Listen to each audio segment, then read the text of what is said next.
máu thằng đi luôn mà áp hẹ anh nè mua cặp hẹ nữa áp hẹ các bạn đây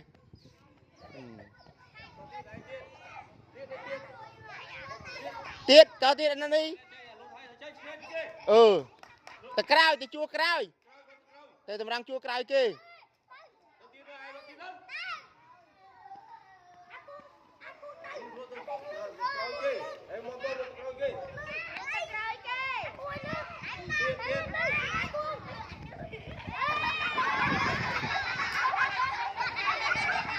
chui tiết tiết đây bỏ xa tơ một phía dương khăm ruột khăm lút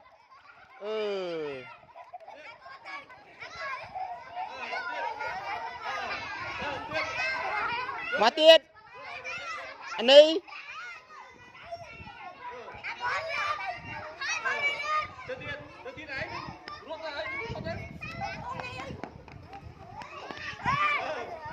tí tí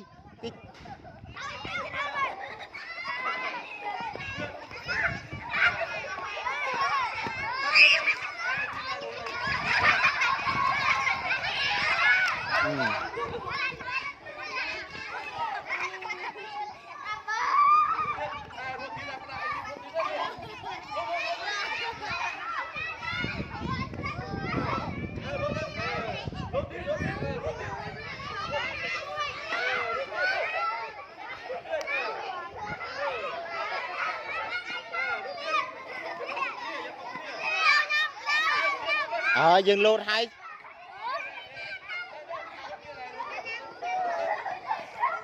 chà cầm mà vi bàn lột nữa vi ta cầm dừng lột to mà vi lột đó vi